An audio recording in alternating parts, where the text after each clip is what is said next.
Well, hello everyone, and welcome to a new episode of the Civil War Regiments Podcast.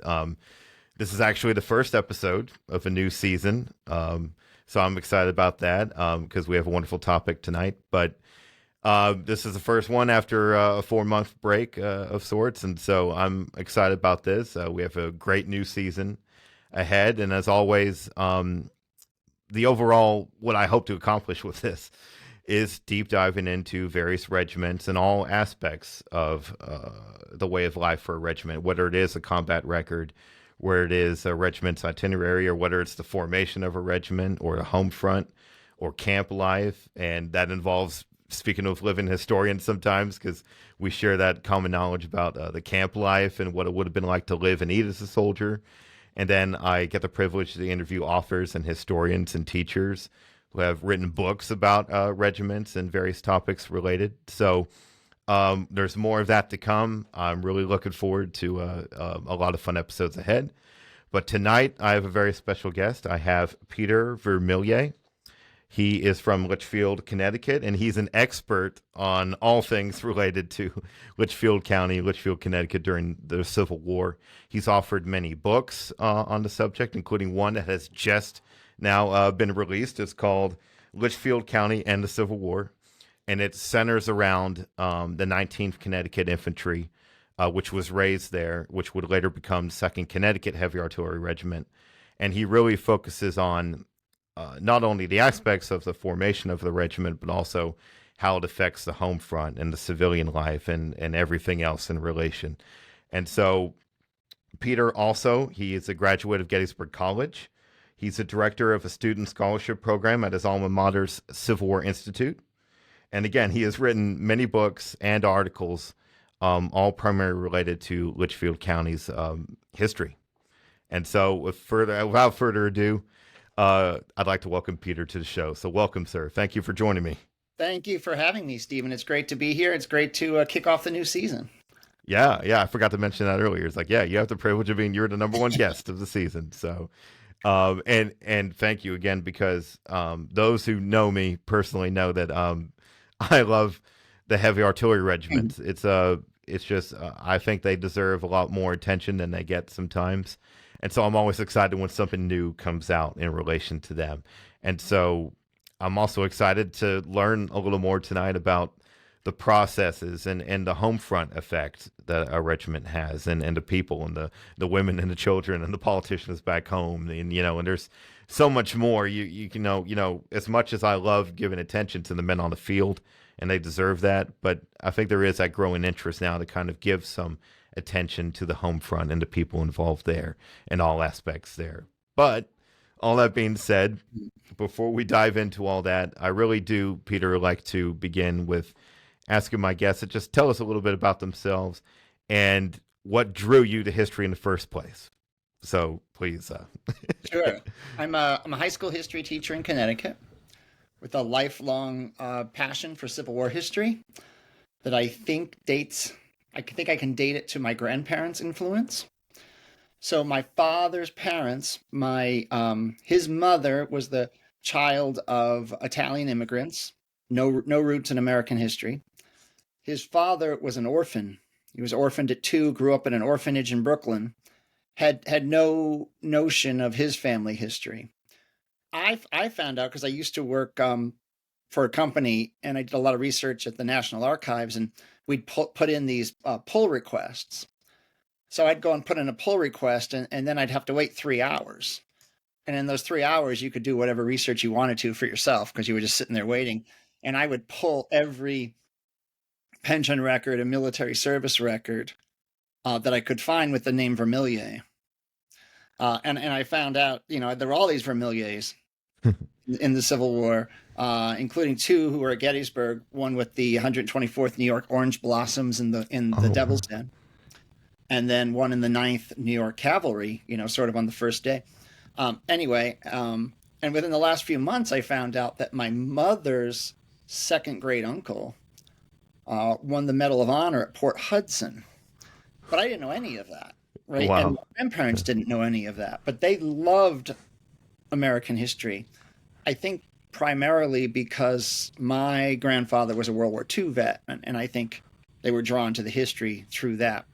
But they had, when I was a kid, they had a Civil War Times Illustrated centennial special issue of Gettysburg. And we were there quite often, a couple times a month, we'd see them. And every time we went there, I would grab that magazine. Right. And I'm talking like I was 6 or 7 years old, too young to understand anything other than I was really drawn probably to the flags and the horses and the images. And then that really fueled my interest when I was 11. So this was like in the late 70s. When I was 11, we took our first family trip to Gettysburg. And I remember everything about that trip. I remember everything, including the fact that the Phillies played the Orioles in the World Series while we were there. And this being Gettysburg, it was all anybody wanted to talk about. But from that moment, I was hooked. We did the double-decker bus tour, the whole thing. I was hooked. And so, I was this 11, 12-year-old kid, and every other kid had Duran Duran posters on their wall, but I had U.S. Duran. Right. And then I went to Gettysburg College, and my interest just exploded. Oh, I bet. So it's been a 45-year interest. Well, that's amazing, and it really is. Again, I say this every show, but it's like everyone I interview, it does start so early at an early age like that. Those formative years where for some reason it just really hits home, makes a huge impact on us. And everybody talks about that mystical first visit to Gettysburg. And it really is. It's an experience. And everybody talks about the centennial history with the bird's eye map. That got me too. Yeah. I know. It's like, everybody, we all, whether it's order of battles or something else, it drags us in. And so that's wonderful. That's great. And, wow. So, we could talk all day about Gettysburg too, which, is a temptation on every episode, and we can't. There's plenty of other shows that do that. Right. So we're here to talk about, of course, your work in, talking about Litchfield, but where and how did that begin? Where and did you find that interest to really just connect? And I do admire that for anyone that's really involved at the home, like in your own community's history, right? Like sometimes, again, I know me personally, I'm really in tune with what happened 500, 1,000 miles away from my home. And I don't know the history right next to me or in the old cemeteries down the road. And I try to get more into that. But you obviously are very closely connected to the history right outside your home. So how did that all begin? So, there's a really fantastic book by John Stilgoe, who taught at Harvard. And the book is called Outside Lies Magic. And what he writes about in the book is that everybody has it within them to become an explorer. Not just somebody who gazes vacantly as the car zips down the road, right? But looks at the surroundings, gets off the road, looks around, because so much history is left on the roadside or just in the woods, especially here in Connecticut, which has transformed several times. And so I was having lunch with a college professor, and he was telling me about some work he had his students doing with like plaques on buildings on campus. And I thought, that's a really interesting idea. I could do that. And so I started a blog because the people of Litchfield County historically, they were always keenly aware of history. And they'd put up these little markers and monuments to things that today we would say, well, who cares? But they wanted us to know about it.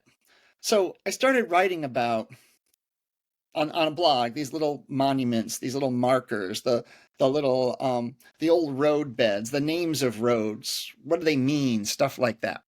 And a publisher saw my blog and asked if I would be interested in doing a book. Not, they didn't want a travel log, like here's how to drive around the county and see this stuff, but sort of a county history based on the blog. And I did that project, and I had a blast. And they said, "What are you going to do next?" And so I did another book that was sort of the history that they didn't want us to know, sort of the darker side, right? So one thing that I learned in doing this is not everybody likes history, but most people like local history, right? Most people will take an interest in what went on in their backyard or around the corner. So I learned that I'd always been a Civil War buff. About 15 years ago, I was out for a run, and it was right after Memorial Day, and they had the flags on the graves. And I saw this obelisk, and this obelisk had 3 flags on it. And I was curious, and I stopped, and this was the Wadhams family grave. And there were 3 brothers who went off to war, 3 different regiments. So Luman Wadhams and Henry Wadhams and Edward Wadhams. Luman was in the 2nd Heavies. Edward was in the 8th Connecticut. Henry was in the 14th Connecticut. They all died. They were all killed within 10 days in 3 different battles, in 3 different Army Corps, 2 different Army. The 8th Connecticut was in the Army of the James. And I really got absorbed with, here's how horrible the story was. The deacon of the Congregational Church in town was sent to the Wadhams' house to tell the parents that a son had been killed. He broke the news, stayed with them to comfort them, rode back to the church. When he got to the church, they said, "You need to turn around and go back, because we just heard that another son was killed." Right? That's what's going on. And so that story really captivated me. And we'll put on top of it the story of the 2nd Connecticut, or the 19th Connecticut became the 2nd Connecticut Heavies. They had 141 men killed or die of their wounds at Cold Harbor on June 1st, 1864. The early phase, not the June 3rd charge that we all think of, on June 1st. And I wanted to understand, how does a community deal with that kind of grief, with that loss? How did they come to understand it and move on after it? And that's what led me to this project. What led me to the project was trying to understand 1864. But when I started looking at the 1861, 1862 story, that's where those bonds were really created. Yeah. And that's really something. And it's an amazing way to look at it and to be inspired. So there you go. I mean, you can get that inspiration just walking around and stumbling upon headstones and graves and just looking into the stories behind it, and then coming across that account, My first book came out in 2014, and I in essence haven't really posted much on the blog since. But whenever I need, my goal was to write every 2 weeks, and it was really for me, right? Because it was really about writing, and it was an opportunity to write and to put something out there. So I wanted to put something new up every 2 weeks. When I was stuck, when I didn't know what to write about, I would go to the cemetery, and you just walk around, and it doesn't even have to be a person story. It can be the story of the artwork on the grave. It can be, the story of why there are these sections where clearly there's people buried without gravestones. All of these little things unfurl. I have my students do this every year. Yeah. Go out into your local cemetery. Go out and what are the stories that we can find? And now, of course, with things like Ancestry and newspapers. Oh yeah. Anybody can do this, and they can do it and can do it well. Yeah, and that's what's amazing. What we do have at our fingertips now, compared to even 15, 20 years ago. Even 10 years ago, when I know it's crazy. And I'm actually another upcoming episode, we're going to talk more about Ancestry. So I look forward to learning a lot more research there. But That's how I found out about my mother's great great uncle. Really? So you Yeah, see, yeah, you're still learning. it was just on a whim. And I Yeah, just, her maiden name was Fox and her mother's maiden name was Murphy, and those are really common Irish yeah. names. And I just put it in thinking I'm going to be overwhelmed. I'm not going to find anybody. There you Within go. 5 minutes, I There you had a go. great great uncle at That's Port great. Hudson. Well, that's wonderful, and it's wonderful that you could still be surprised and find Right. things in your own family history, and so that's why I'm still hoping for find some more surprises. But Sure. but so here we are. You're inspired to pursue this and to write more about these people, and not just the soldiers, but everybody, the families, the soldiers, everybody within this community. And so the goal, of your new book, Litchfield County in the Civil War, I know it's to cover a lot of this. It's to cover not only the raising of a regiment, but also what it entails and what it takes to organize a regiment, the community's efforts, everything else.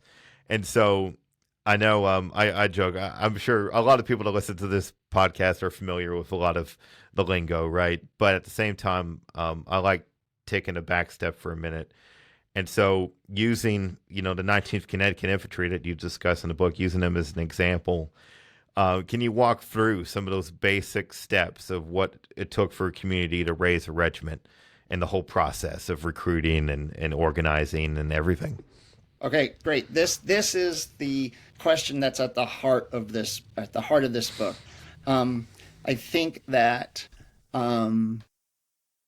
there are some recent and fairly recent regimentals that do a really good job of keeping this bond between them. I'm thinking about Leslie Gordon's book, A Broken Regiment, or Brian Jordan's new book on the 107th Ohio, that really tie it into the community.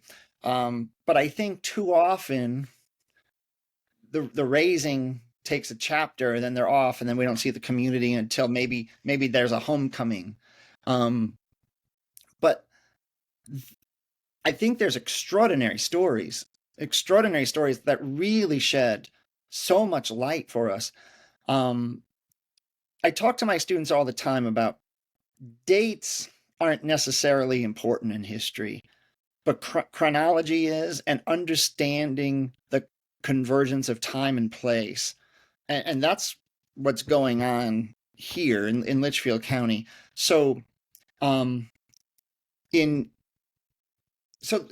you said, that the story of the 19th is going on in every northern community. There's so many of these famous regiments that are raised in that summer of 1862. So that was one reason that I wanted to write this book, is because I could dive deep into the story of one regiment and have it stand for so many more. So it's a really interesting story in that in April of 1862, the war is actually going pretty well for the North. New Orleans falls. There's the victory at Shiloh, a few others.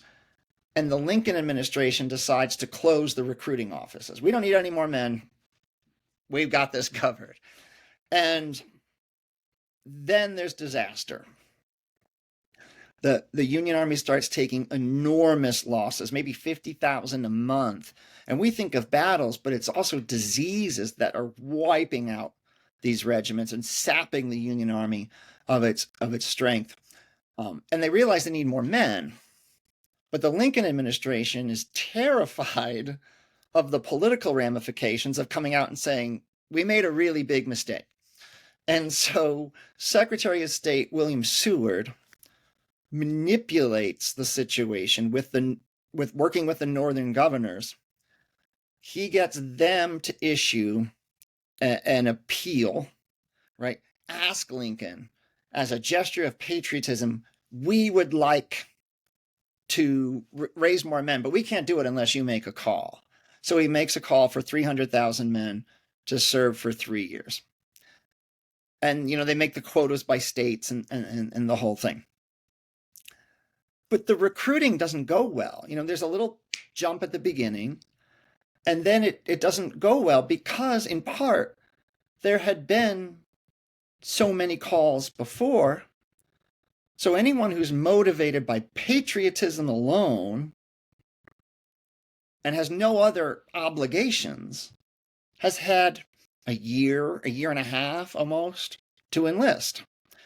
And so what we see with the 19th and so many others is they can rely on some of the old tactics to get men into enlist. And of course, there are the recruiting posters that appeal to patriotism and duty and manhood. But then we see these new tactics coming along, right? We see the fact that they start to, in Connecticut at least, each town employs recruiting officers. And these are separate from officers in the regiment. Some of them become officers in the regiment. Some just remain recruiting officers because they're really good at it. And the other thing that we see is we begin to see the emergence of the bounties. And the bounties become really substantial. So that many men that enlist in the 19th are looking at a bounty of in excess of $500. And I talk all about the machinations in the book about how the money was given up, who paid the money. For now, let's just say they're making $500 for signing up in the Army, and they're getting their monthly pay at a time when the average American's making $300. So the money's real. Yeah. And I've got these great stories that turn into horribly tragic stories of brothers who enlist to pool their money and buy a farm, or the farm hand who enlists because he sees this as his golden opportunity. And then they end up killed at Cold Harbor or Winchester or Cedar Creek Yeah.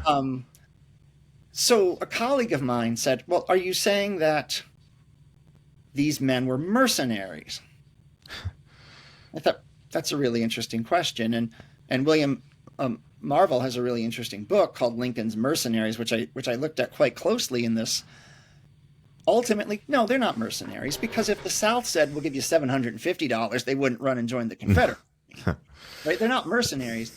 The bounties are allowing them to act on their patriotic impulses. Because I see over and over again, Fred Lucas from Goshen, Connecticut is desperate to join, but his father won't let him because he's under 21 and he's needed on the farm. Right? But now he's got the bounty. And the bounty, if he gives it to his father, will allow him to hire a farmhand if he can find one. There you go. Right? Yeah. So you see that. So the other thing that's really interesting that's going on here in Litchfield County is the use of celebrity recruiters. I'm going to call it celebrity recruiters. Today we might call it influencers. And the guy here, his name is Hiram Eddy. His picture's on the cover of my book. Hiram Eddy was a minister. In April of 1861, he went off to war as the chaplain of the 2nd Connecticut. And he was captured at Bull Run. The chaplain got captured at Bull Run, held in prison in Richmond until the summer of 1862. Wow. And he's released at the same time that this huge recruiting drive is going on. And he becomes the star recruiter. He goes to town meeting after town meeting. Right? Yeah. And saying, my hair is whiter than when I left, and I've been through all this, but I would do it all again in a second to put down that rebellion, right? And what you read in the paper is Reverend Eddy spoke, and 12 men raised their hand to enlist.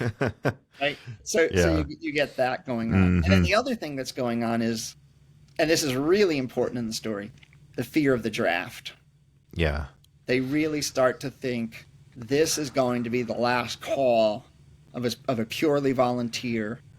The next time there's going to be a draft, and if there's a draft, there's not going to be a bounty. we may not get to serve with our friends and neighbors, which was what in Connecticut, that's what they did, right? So the 19th is a Litchfield County regiment. Just like the 17th is a Fairfield County regiment. Yeah. We won't get to elect our officers, right? So there's that concern of I've got to do it now. So all of that comes, and they raise their regiment. They get their men, and then they report to their training camp here in Litchfield, and they're there for about a month, and they learn how to pitch their tents, and they learn how to make formations, how to march.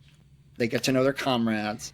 Interestingly, one thing they don't do is they don't get their weapons, because nobody's getting their weapons until they get to DC at that time.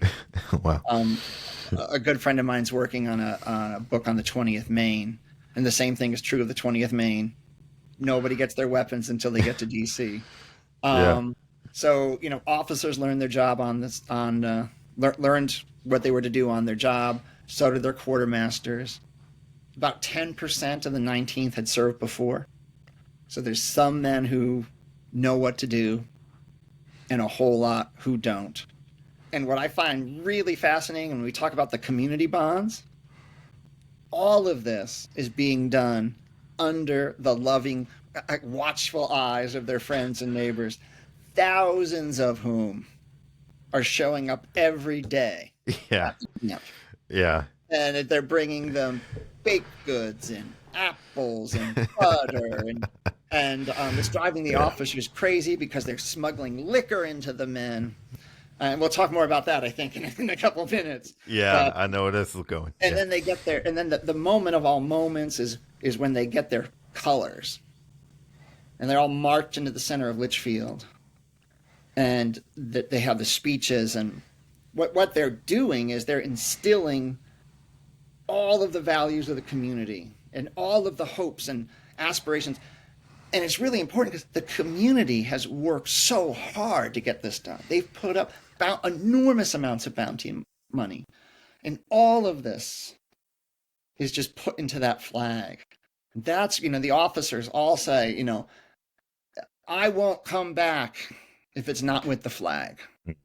Yeah. And we really start to understand why are there 14 or however many color bearers of the 26th North Carolina killed at Gettysburg? Why? Yeah. Because it meant so much, not just to the men, but their community. Yeah. And then they go off to war. Yeah. And meanwhile, it's all started over again because 1 month after the first call, Lincoln's put out a second call for 300,000 more men. And this whole thing has to happen again. And this time, there is the draft in it, right? This isn't the draft riots draft, but this is the state has the power to draft. So they were right about that. But Litchfield County, Connecticut, population about 35,000, has to raise 2,000 men in the summer of 1862. Well, yeah, that's a tall order. It's a tall order. And I remember reading a bit about this when I was deep diving a lot into the heavies, and I remember hearing about the Second Connecticut, how their first camp is like just a short walk from town. It's right there. And it turns into this like festival of sorts where it's just like you say, it's just their parents, their wives, their sweethearts, everybody's coming every day with baskets full of stuff, and enter Colonel Elisha Kellogg. Yep. Which is the best segue here, I think. Tell us a little bit about Elisha Kellogg and his impact on the community and the soldiers there in the Connecticut Regiment. So, I heard your episode with Brian Jordan, and he was talking about newspapers, and I can't say enough to get into the newspapers. Library of Congress, the Chronicle of America. There's so many digitized. It's so easy. One thing I love, I'm off topic here right now, but I'm coming back to Kellogg, is all of the advertisements have this military tone to them, right? Civilian stores with this military tone, like about face to Sheffield shoe shop kind of stuff. But it plays out in the newspaper like it's a sports game, like what's going to be the Yankee lineup this year? It's like, who are going to be the officers? we think so-and-so is going to be the quartermaster, and so-and-so is going to be the adjutant, and right, they've got all of this jockeying, and there's 3 newspapers, and they've all got their own favorite. Well, one thing everybody knew was that the colonel was going to be Leverett Wessels.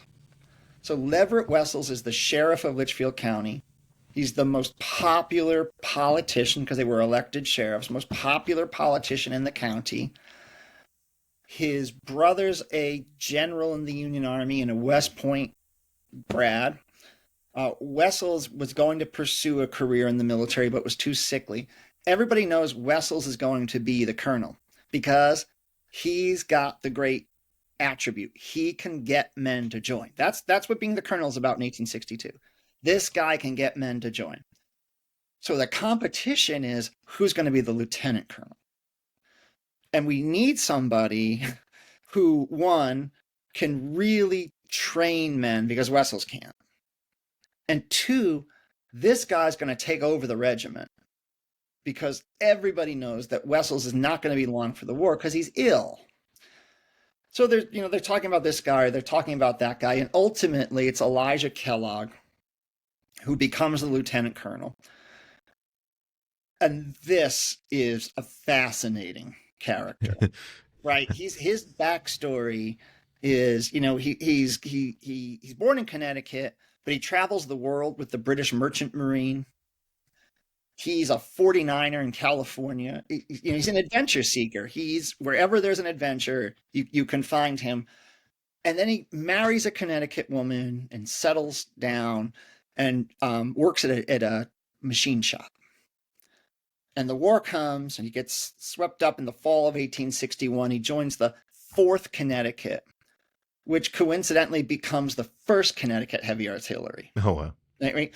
So he joins them, and the Colonel Tyler of the 4th Connecticut 1st Heavy refers to, he says he doesn't want the 4th to become, quote, a damned yeast pot for this 19th, meaning all of the officers, right? If you're a lieutenant in the 4th, you can be a captain in the 19th.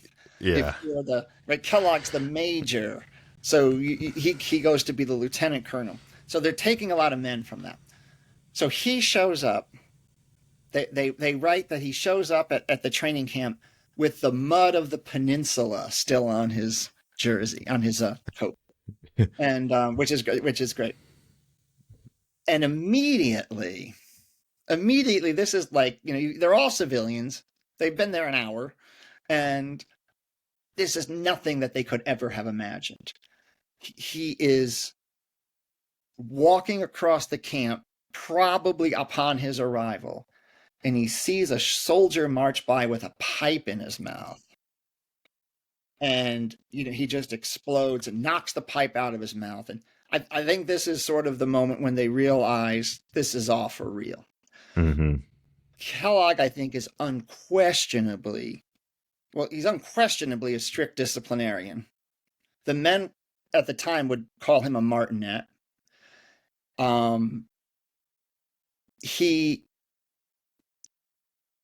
He has, that there's all these images, and we encountered this phrase. They had the soldiers spread eagled, right? And they tie his arms to one thing and his feet to another.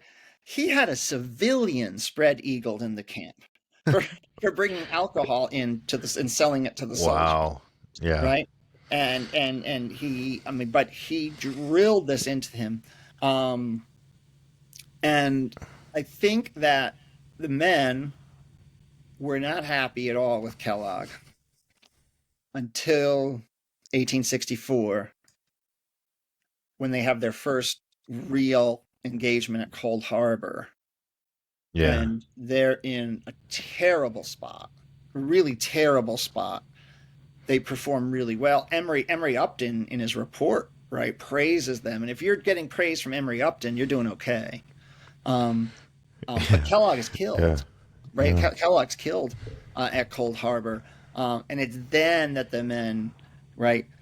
So later they'll say things like from Litchfield to we boarded the ships in New Haven, and And until that day at Cold Harbor, he was the soul of the regiment and things like that. But they didn't think that in the summer of 1862. Yeah. Right? They hated him in the summer of 1862. It seems like that's such a repetitive storyline in any military unit, right? Where it takes a while to understand the strictness of your superiors, and until you really see them in action, and then you earn that respect on the battlefield, and you see like, okay, that's what this guy was talking about all along. And I can imagine. Like, what's that dividing line between soldier and civilian? Is it when you put on the uniform? Is it when they're handed the rifle? What is it? I think for these guys, it was when Elisha Kellogg shows up and starts screaming at them. Yeah. Yeah. And little did I know how much that would make an impact and how much they would need it, because, we could talk a little on, so the 19th Connecticut becomes the 2nd Connecticut Heavy Artillery, and maybe we could talk a little bit about how that transition happened, but also the fact that the situation they're in, like many regiments similar to them, they're out of the war for a long time before they're really involved, like almost a year and a half there where they're not really heavily involved. So that's a lot of time. And I'm sure that opens the door to a lot of other, there's still interactions between community and regiment, newspapers, letters going back and forth. And I'm assuming desertion is also something that could take effect there. So tell me a little bit about how that transition happened, and as they go to DC, and then what their fate was like that, how the community take that, how the soldiers take just you see all not doing anything for so long. Yeah, you see all this right here at the training camp. There's desertions from the training camp, which is kind of incredible to think about. But so they march out of Litchfield, 7 miles out of town to the train station. They get on the train station, takes them. They go end up in New York, right? And they get down to DC. And I'll say this because I think this is so interesting. They were really, really upset. They really expected that they would be mustered and out of Litchfield by, say September 10th-ish, maybe the 8th, right? There's constantly in the newspaper, we think they're leaving this week. We think they're leaving this week. Mm-hmm. And what's holding them back, there's two things holding them back. One is that they need an officer of the United States Army, not a volunteer. The United States regular Army has to muster them into the service. It can't be a state official. It's got to be a U.S. official. The guy's name, incidentally, is Watson Webb, who was a West Point grad and whose brother was Alexander Webb, the Gettysburg hero. So he comes but he's got to muster in. He's traveling all around because there's how many? Maybe how many? There's 300,000 men being brought in, right? How many regiments? So these officers are all over the place, and then they need an army surgeon to do an exam before these men are ready, right? So it takes a while. And what I find fascinating is they're clamoring, we want to go, we want to go. Well, the 16th Connecticut, they went earlier and ended up at Antietam, untrained, basically not knowing how to fire a rifle, and they're mauled. Whereas the 2nd, coming just a little bit later, like they leave here on the 15th of September, ends up in Washington, and they wait for their orders to go. They're going to go to the Army of the Potomac. Where are they going to go? Where are they going to be sent? And they don't go anywhere. And they stay there in the Washington defenses. And really, they stay in the Arlington, Alexandria area. They're at 3 forts. I can't think of them right now. Fort Worth is one of them. Fort Williams, I think, is another one. There's a lot of forts. So. Ellsworth, I think. So there's these 3 forts, and they, they're between them, and they're writing home saying, "We don't know when we're leaving. We want to leave." And then in November of 63, they get redesignated the 2nd Connecticut Heavy Artillery, which is sort of making it official. You're not going anywhere. Mm-hmm. Now, by this point, Wessels has resigned because of his health, and Kellogg's the colonel, right? But they're there in the D.C. defenses. So you're right about desertion and disease. Oh yeah, because they're in some ways, there's passes into the city and things like that, but it's really crowded. Not that an army camp isn't, but there's a lot of coming and going, and disease is bad, boredom, mm-hmm. and they write home. They get very active in Connecticut politics. They write sort of petitions, right? That we the men of the 19th, okay.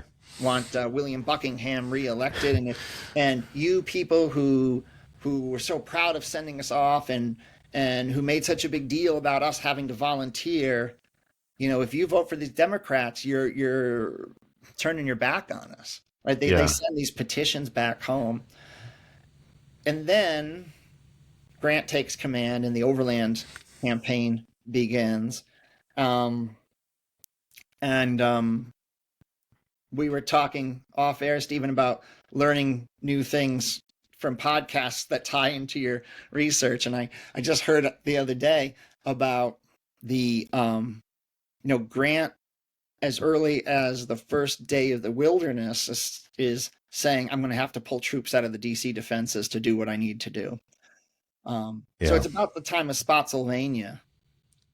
It was around 40,000 men or so, right? Yeah. Right. Yeah. I mean, it's like 35,000 just in Wilderness and Spotsylvania, and we're not even talking North Anna yet.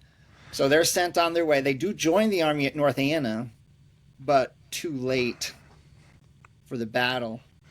But not tragically, not too late for Cold Harbor. And they're thrown in on the first. And they're well drilled and they're well trained from all this time, all these many months in exile, if you will, in the DC suburbs. They can be called a bandbox regiment, right? Yeah. And I think this is not an uncommon story among these heavy artillery regiments, that they can be called bandbox regiments or parade ground soldiers, whatever you want to call them. Oh, I left out this. When they became a heavy artillery regiment, we think of a regiment of 10 companies. Yeah. But a heavy artillery regiment has 3 battalions, and it's 1,800 men. So the 19th Connecticut was conceived as the Litchfield County Regiment. But now they have to send recruiting agents back, recruiting officers back, and they have to take this regiment up to the size of a heavy artillery regiment. And it really loses that distinction of being a Litchfield County only regiment. Now the core and the emphasis is always going to be Litchfield County. But when they expand it, they're just from all over the state. It's not that big of a state, but yeah. And then these heavy artillery regiments are like the size of brigades, right. On their counterparts. And then also, to clarify, they're not going to the Overland campaign armed with artillery. Correct. Even though they're called a heavy artillery regiment, they're still going to the front with rifles. So obviously they're still training with them. Trim of the artillery on them. Yeah. But they are functioning as infantrymen. And this is where it gets controversial, if you will, with these heavy artillery regiments, where the Army of the Potomac is getting butchered on a daily, weekly basis during the beginning through the Overland campaign, battle after battle after battle. These heavy artillery guys show up, including the 2nd Connecticut, and there's almost like, this tendency to let's just put the fresh fish in, I've come across some of those reports and all those anecdotes where you'll have these Army of Potomac Brigade commanders complaining hey, my guys have fought in the Wilderness, Pennsylvania. We're not charging again. Send those heavies in. Those guys are brand new. Let them do it, and unfortunately, they don't know what it means to charge entrenchments. And I kind of hate in their situation, they're sitting for almost 2 years and they haven't experienced all this. Mm-hmm. They skipped out on Antietam and thankfully, but at the same time, they get mauled in that same way at Cold Harbor, and they do it bravely. And so I remember me personally, my first inspiration about this in heavy artillery regiments was, as a kid, I was watching Civil War Journal and Civil War Combat on History Channel. And Civil War Combat did a whole episode on Cold Harbor, and specifically from the point of view of the heavy artillery. And one of the main characters in the docudrama is Elisha Kellogg and the 2nd Connecticut. And so that's where I first heard that name. That's where I even first heard that there were such a thing as heavy artillery regiments. And it really made me at an early age go like, wow, who are these guys? I need to hear more about these guys. And there was so many, and all of them in their own way. That, like, the list goes on and on. The 1st Maine, the 2nd Connecticut, the 8th New York, all of them get butchered in some form or fashion in fill-in-the-blank battle. And recently, we could dive into it later, but about some of the actual locations, monuments, and battlefields of these regiments. But and I know you mentioned earlier a bit about the fate of the 2nd Connecticut, but if you could talk again then about just what exactly did happen to them at Cold Harbor, the fate, and then, of course, going into how in the world did that travesty affect the home front? Because I know I'm on a tangent here, but it's kind of like in this modern era, we have YouTube videos. We have all these things where we could see warfare instantly, and we could find out on the evening news what's happening somewhere. But back then, you only could rely on these newspapers. And so to like not hear any news, and then all of a sudden, like a week later, find out that 300 men or so are casualties, I can't imagine the staggering feeling that it would have on the community. So, if you will, dive into all that. Sure. So let's start with what happens at Cold Harbor. So I heard Gordon Ray, who wrote the brilliant series on the Overland Campaign, talk about the way we misunderstand Grant, and that he was named Grant the Butcher, but Ray says we need to think of him as a velociraptor, that he's really fast and quick, and that so he doesn't get the success at the Wilderness that he wants, so he turns Lee's flank and moves to Spotsylvania, where Lee matches him, right? Where Lee blunts that movement. And so he turns his flank and goes to North Anna, where he's again blocked, and he turns his flank and he's racing ultimately toward Richmond. And Cold Harbor is this key intersection, right? And these roads meet there, and whoever controls Cold Harbor is going to control the strategic situation. We'll have access to movement and flanking attempts, etc.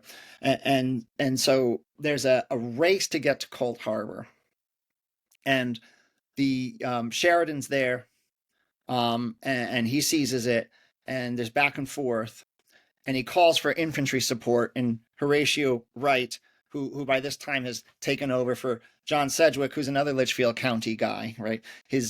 I drive right past Sedgwick's home and grave every day on my way to work. Wow. So, he wants to push these guys out of the way, push back the Confederates. And so they launch this attack against these Confederate entrenchments outside of Cold Harbor, and the 2nd Connecticut's is in the lead here of Upton's brigade in the 6th Corps, and they have some initial success, right? They drive Confederates out of sort of forward works, out of rifle pits, and they follow them, and they are advancing into a ravine. And so if you can picture a V, the 2nd Connecticut's advancing into that V, and Thomas Clingman's Confederate brigade is there. And there's some evidence that suggests maybe they pierce it. I'm not sure about that, but they hit into reinforcements as well. And it becomes a slaughter of them. And they fall back, and there's some disorder, and Kellogg is killed. And Upton himself races up and takes control of the regiment, reestablishes a battle line, reestablishes order, and they stay there and they fight it out until the situation is clearly not one that they're going to succeed in. So there's hundreds of casualties, many of whom are people who are going to die of mortal wounds. I think I said at the beginning, it's about 141 men who ultimately die from this engagement.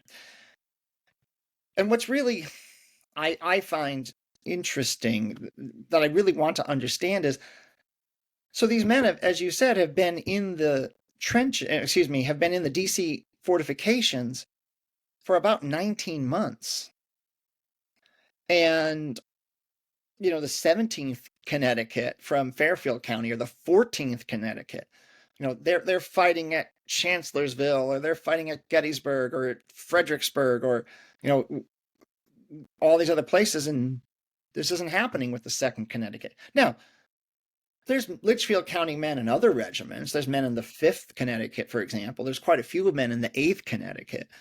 And there are men who are suffering from illness, and men who are dying of illness. But you don't have what you have in so many other places, where if it's after Gettysburg, you have the local newspaper has the casualty list until June, in the aftermath of June 1st, 1864. Now, the town knew that the men were pulled out, and they knew they were sent to the Army of the Potomac. But it all happened so quickly, right? Like, so they're pulled out of I forget the date off the top of my head. It's about the 20th of, maybe it's a little earlier than that, like the 18th, that they're sent out of the DC defenses. But we're talking 2 weeks.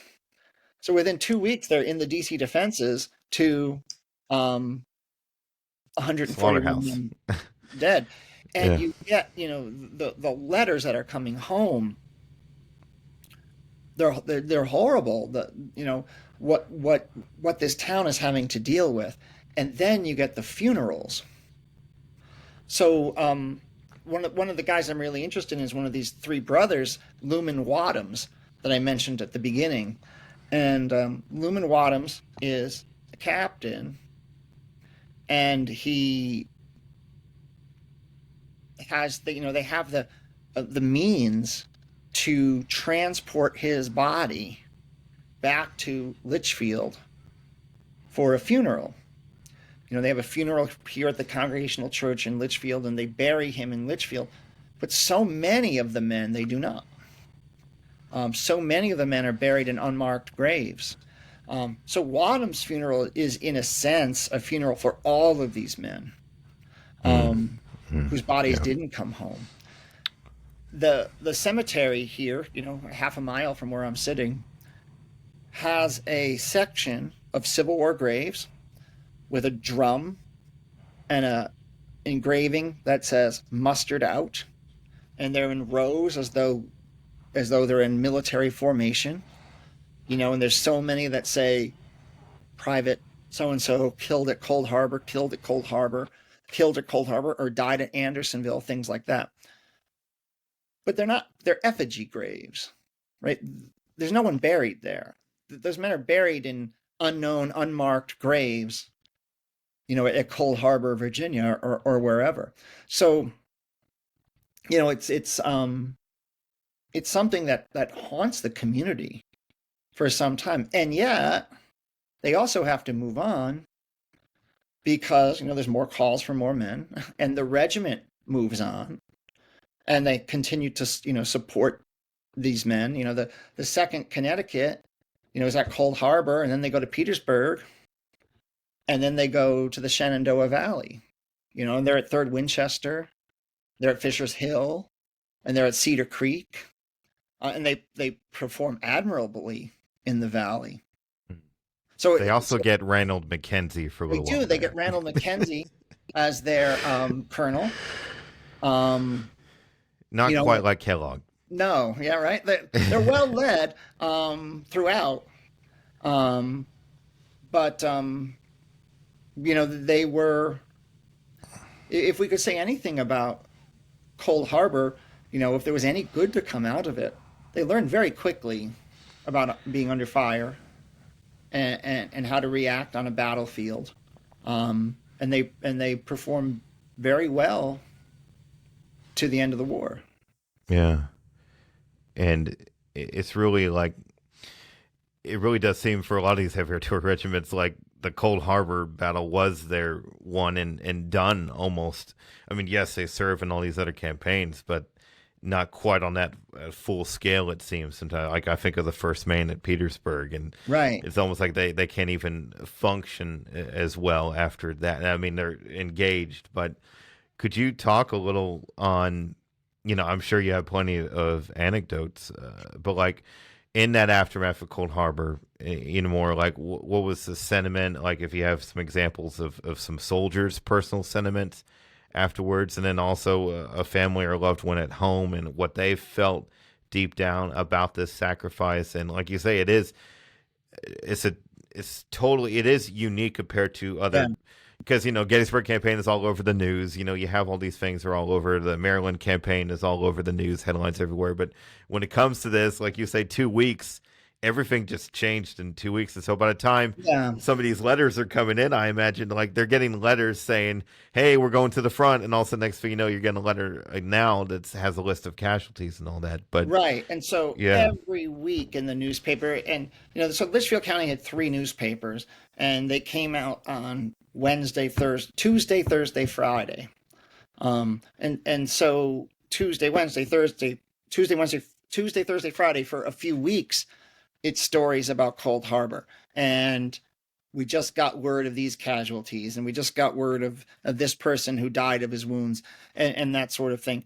But what strikes me really is I think that there's a lot of shock. And,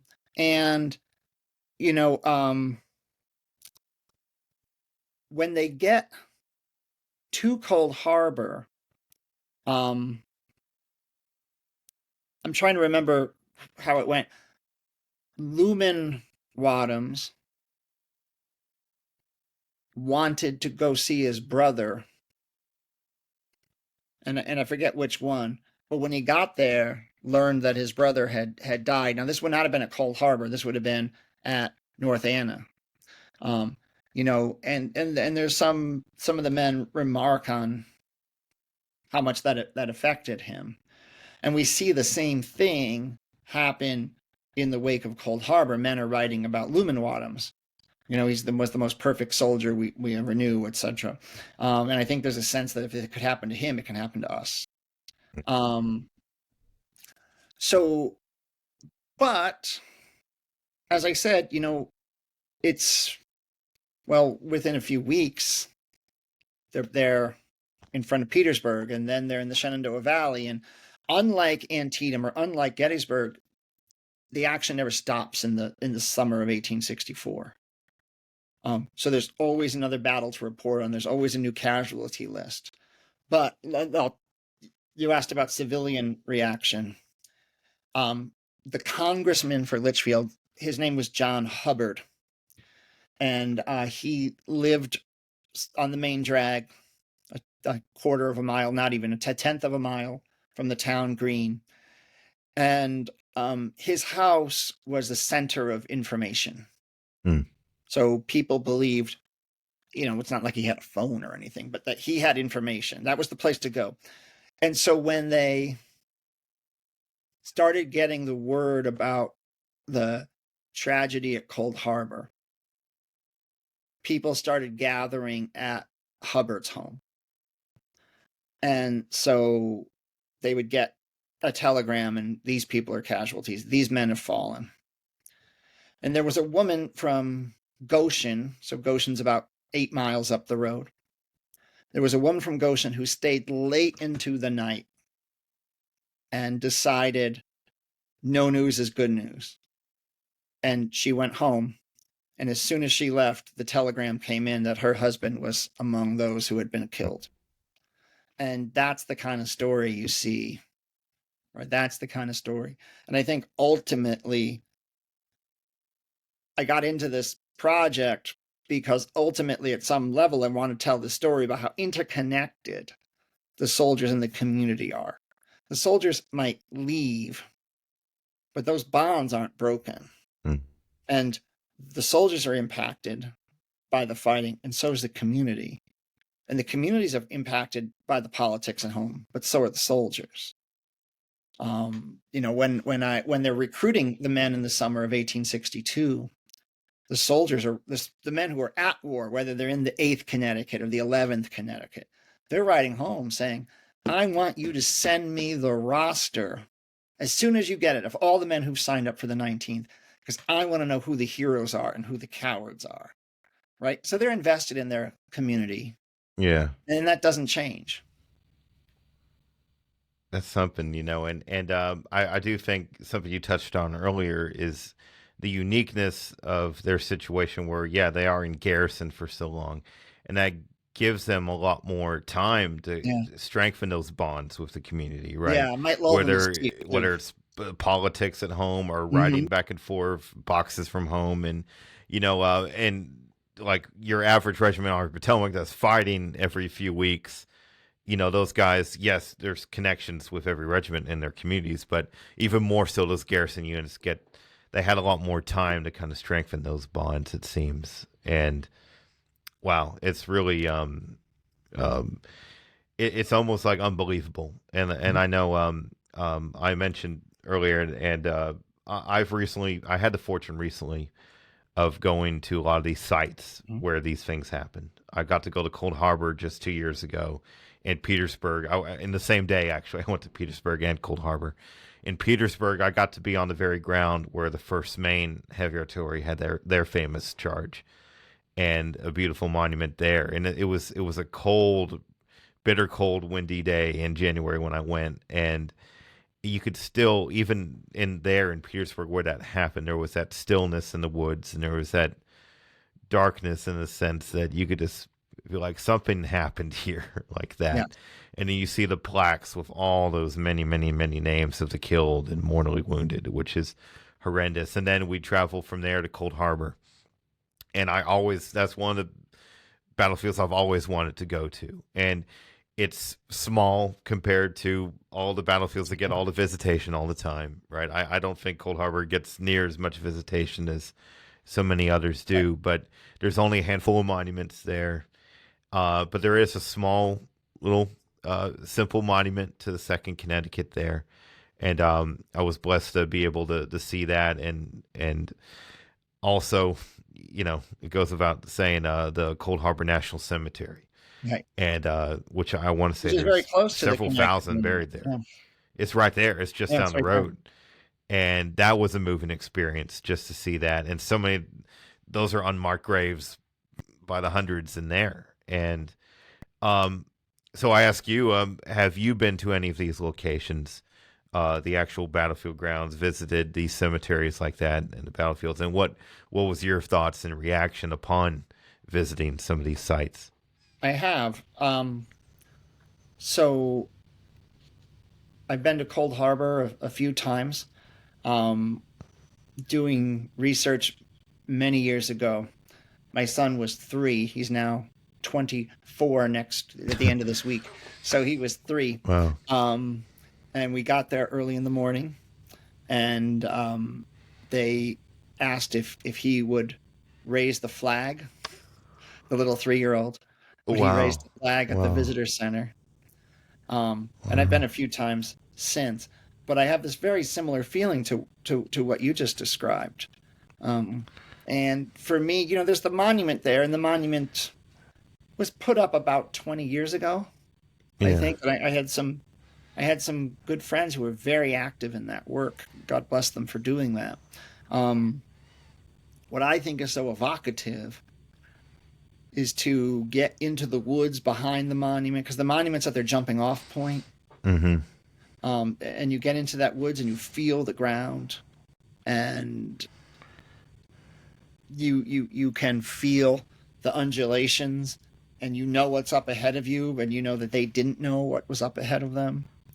But you start to see those earthworks as they look now 160 years later, not as they did fresh. And it's really powerful. It's really powerful. I think that it's really interesting that the men did not put a monument there. The men of the Second, they had two monuments. Well, they have a monument in Arlington National Cemetery that commemorates their service in the Washington fortifications. Okay. And they dedicated a monument in 1912. It's the moment that my book begins, at the dedication of the monument. It's at Camp Dutton, which was their training camp here in Litchfield. And they put a monument there. And, it says Camp Dutton, training ground, 19th Connecticut, later 2nd Connecticut. But at the bottom, it says, erected by the survivors. And it's always been very powerful to me, because it doesn't say erected by the veterans. You see that very often, erected by the veterans. Yeah. This language is erected by the survivors. And obviously there's two meanings there, right? Because so many didn't survive the war or the 50 years intervening. Yeah. But I've always found that word usage to be very powerful. And in a sense, was the jumping off point for this project, because those men came back to that site 50 years later. And I think in so many ways, it's that site that made them a regiment. That's where their bonds were formed, right? That's where their bonds with each other were formed, and with their officers, but also with the community who came out to see them every day and who had supported them so deeply. Yeah. Yeah. But I've also been to some of their valley camp, like 3rd Winchester. I've been there, and to Cedar Creek and to Fisher's Hill. Fisher's Hill is a really terrific place, just for the view and for the sheer effort it takes to get up to the top of the hill. Yeah, I bet. I've never been there. That's another one I haven't gotten I'll to. tell you real quickly. I ran the high school scholarship program at the Civil War Institute since 1995, and we went to Fisher's Hill with Ed Bars. Oh, wow. And Ed was probably 88 or 89 at the time. Wow. The bus pulled up, and he challenged all of these 15-year-olds, 16-year-olds to a race to the top of Fisher's Hill, and I don't need to tell you who won. That's wonderful. Oh, man. God rest his soul, man. That's for sure. He long career in this hobby, in this history. But one thing that you mentioned that I just thought about and talking about, and when I went to Cold Harbor, again, it is that eerie quiet when you're there, and there's not too many spectacular monuments there. They're very small and humble, and like you said, it's a very modern monument for 2nd Connecticut. But it makes me, in hindsight, just wonder, it's kind of hard in a battle like that wasn't a victory, wasn't like it'd be different maybe if that was the battle that broke Lee, or if that's the battle that won Richmond. Right.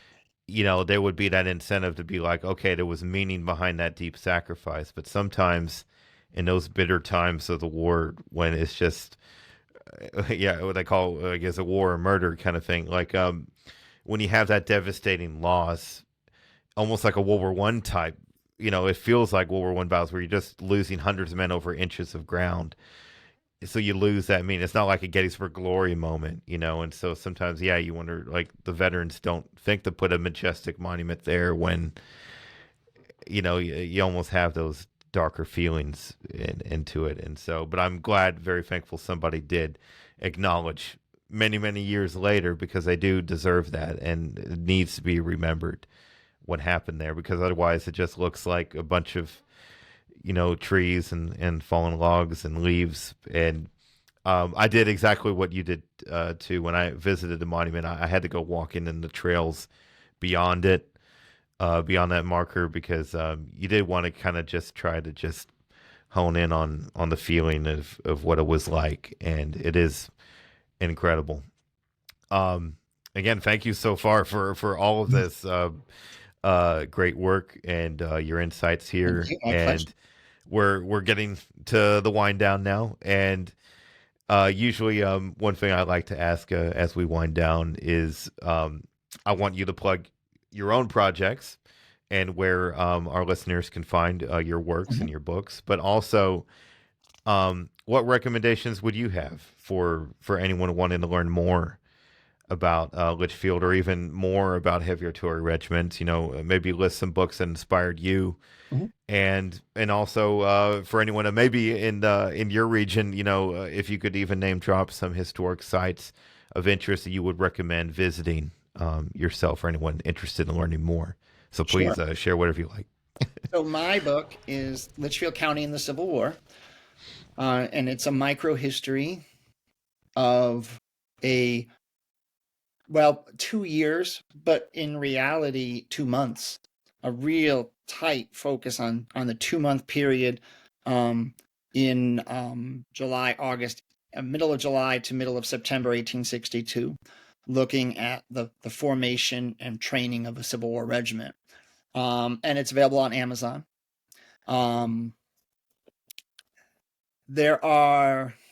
So what was most useful to me. So one thing that's kind of interesting about this project is, because these men didn't go anywhere to train, they trained here smack in the middle of the county. They didn't write letters home. I only have I have one guy who's a diarist, a couple guys who kept diaries, a couple guys who wrote reminiscences after the fact. But I had to really rely heavily on 6 guys and their diaries from the time, or their later remembrances. You're not writing letters to your parents who are coming every day to watch you train, right? Exactly. But Yeah. what I would put the plug in for the source is, and this is a universal. This is not a Connecticut. So I would say, John Niven wrote a great book in the mid '60s, Connecticut for the Union. Still a very good book about Connecticut's experience. And Matt Warschauer wrote a book during the sesquicentennial, another book about Connecticut's Civil War experience, is also an excellent book. And then there's also 3 full regimentals on the Second Connecticut. There are, one of them is by a veteran, and then by his son, wrote sort of an updated thing, which quotes heavily from the father. Like, if I were his teacher, I wouldn't accept that. That would be plagiarism. But he's drawing real heavily from the father. And then about 18 to 20 years ago, Richard Smith wrote a full regimental called The Old 19th. There it is. Yep. And it's really good. It's a really good full regimental. And from the start, my goal was not to replace that. I did not want to write a full regimental. I wanted to look at community and soldiers and their community. But what I could not have done it without are newspapers. And Litchfield County had 3 newspapers, and 2 of them are available on Library of Congress. Chronicling America, digitized online, keywords. I love that. Yeah. Just an incredible source. And the other, I had to make my way through microfilm. But the thing about the newspapers is, boy, it's fun. Just to look at, there's that famous line in the Ken Burns Civil War series where Shelby Foote says that the North fought the war with one hand tied behind their back. And that's not true. But when you're reading about men desperately needed for the war, but that's takes secondary placement in the newspaper to Farmer Jones's chicken who hatched a gigantic egg, or the ball game between Litchfield and the town of Washington, and all the agricultural fair, which just dominated the news ahead of the war.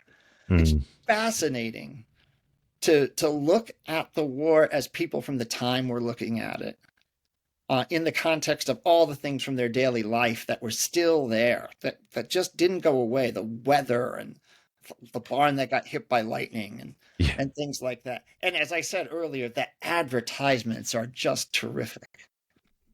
So a big It's plug wonderful. if anyone's looking, it doesn't, if you're looking to do community history, look into the newspapers. And Library of Congress is really good, and newspapers.com is really good. That's a subscription, but that's really good.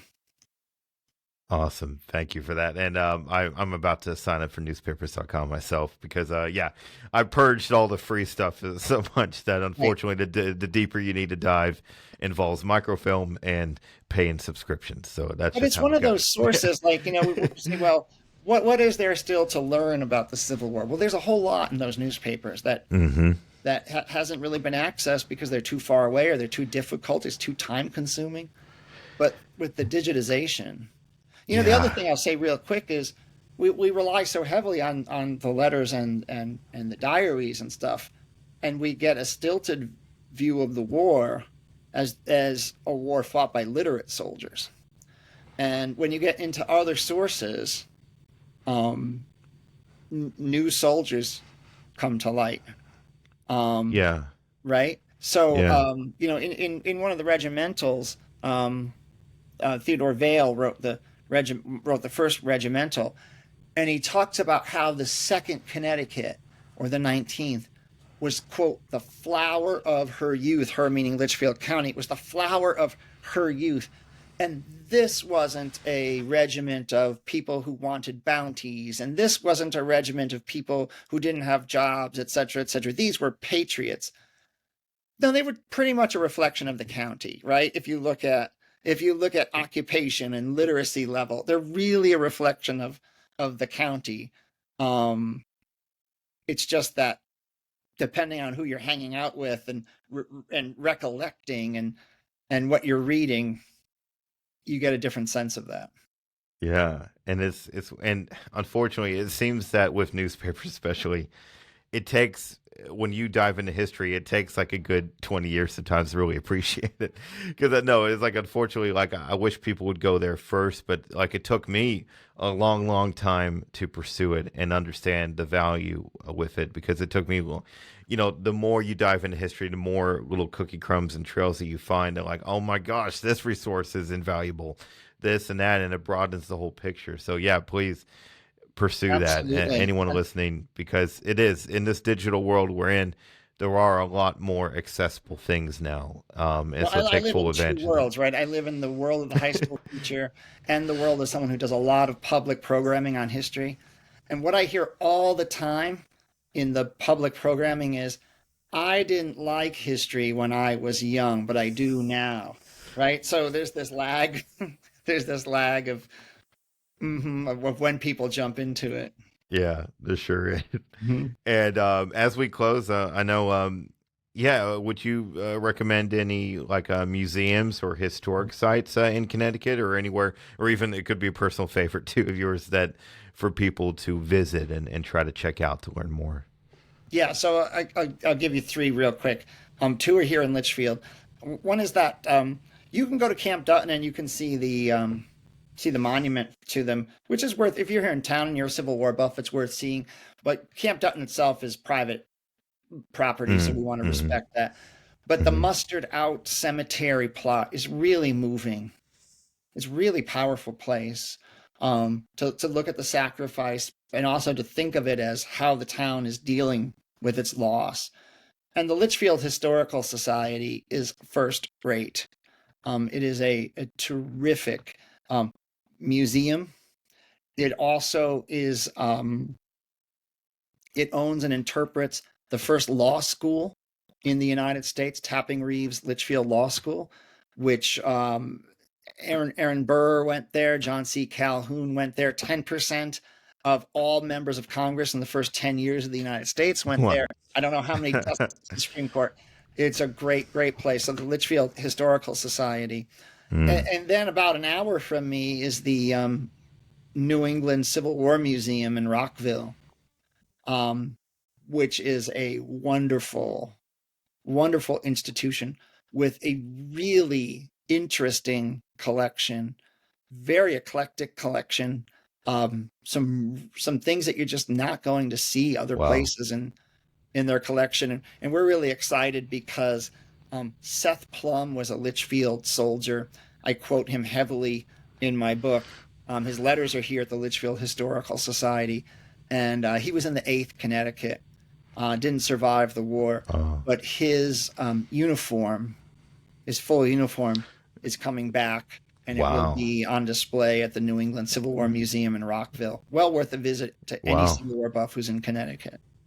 Amazing. Wow. And those of you listening, no worries. I'm put all the links to all these in the show notes. Terrific. And so you'll find the links to Peter's books and all these historic sites and other recommendations we talked about today on there. So stay tuned for that. But wow, Peter, thank you so much for joining me tonight. Thank you. Yeah. This was a pleasure.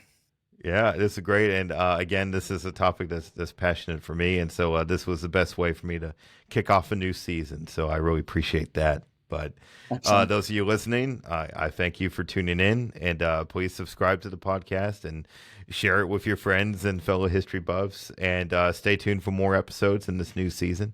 I look forward to all the new content ahead. But with all that being said for now, I'll say good evening. And thank you again, Peter. Thank you, Stephen.